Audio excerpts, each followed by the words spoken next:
नमस्कार दोस्तों। आज मैं आप सभी से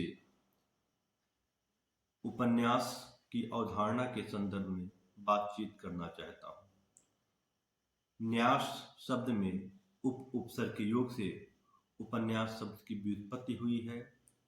उप का आशय हरदेव बाहरी ने हिंदी शब्दकोश में उस ओर, अनुरूप या पास का लिया है।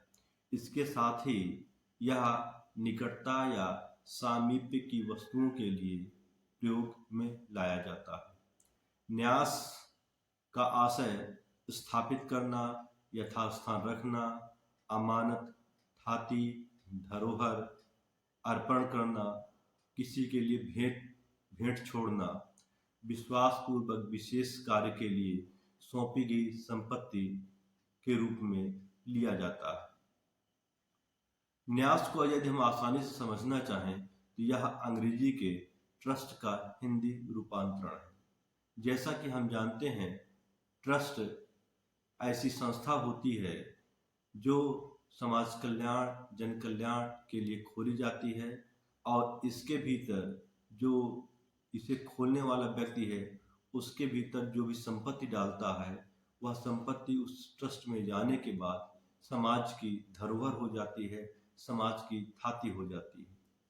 इस प्रकार उपन्यास को हम देखें तो हम यह समझ सकते हैं कि मनुष्य जीवन के निकट रखी गई धरोहर या मानव जीवन का व्यापक चित्रांकन उपन्यास में देखने के लिए मिलता है। उपन्यास मानव जीवन के अत्यंत निकट रहने वाली विधा है और इसमें मानव जीवन का सर्वांगीण निरूपण आपको देखने के लिए मिलता है। यदि उपन्यास की अवधारणा के संदर्भ बात करें तो औ शब्द निश्चय का बोधक होता है और धारणा एक सुसंगठित, सुव्यवस्थित विचार के लिए प्रयोग में लाई जाती है। उपन्यास की अवधारणा को यदि हम देखें तो उपन्यास के संदर्भ में एक जो सुव्यवस्थित क्रमबद्ध विचार है वही उपन्यास की अवधारणा कहलाती है। अलग अलग भाषाओं में यदि हम उपन्यास के अर्थ पर नजर डालें तो बांग्ला में इसके लिए उपन्यास शब्द का प्रयोग किया जाता है, अंग्रेजी और उर्दू में यह नावल के अर्थ में प्रयुक्त होता है, मराठी में कादम्बरी और गुजराती में इसे नवल कथा कहा जाता है।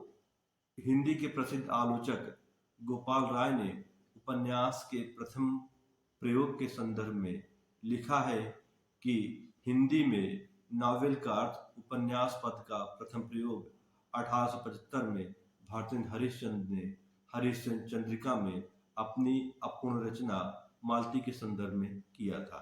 इस प्रकार हम देखें तो उपन्यास शब्द का जो हिंदी में प्रथम प्रयोग मिलता है वह भारतेंद्र हरिश्चंद्र के द्वारा मिलता है।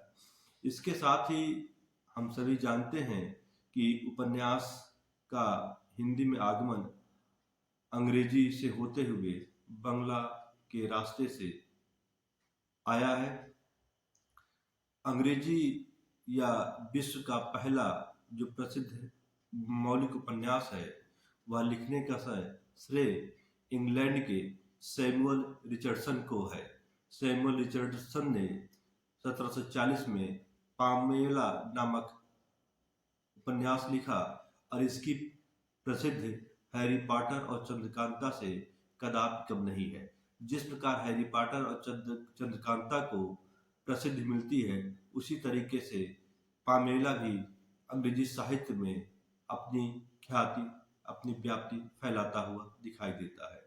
इसके साथ ही अंग्रेजी में ही एक अन्य महत्वपूर्ण उपन्यास हेनरी फील्डिंग का आता है, टॉम जोन्स 1749 में। यह भी अंग्रेजी का एक महत्वपूर्ण उपन्यास है। इसके बाद 1857 में बांग्ला में आलालेल घरे दुलार लिखा जाता है।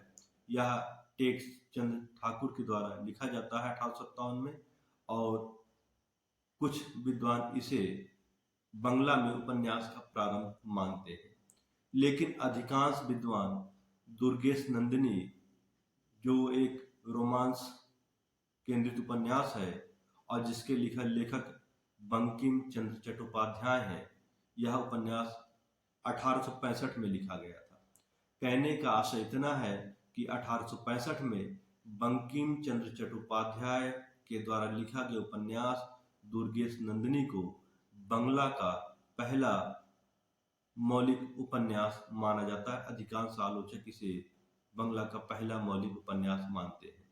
और यदि हिंदी में हम उपन्यास के प्रारंभ की बात करें तो गोपाल राय 1870 में गौरी दत्त द्वारा लिखे गए उपन्यास देवरानी जेठानी की कहानी को हिंदी का पहला उपन्यास मानते हैं।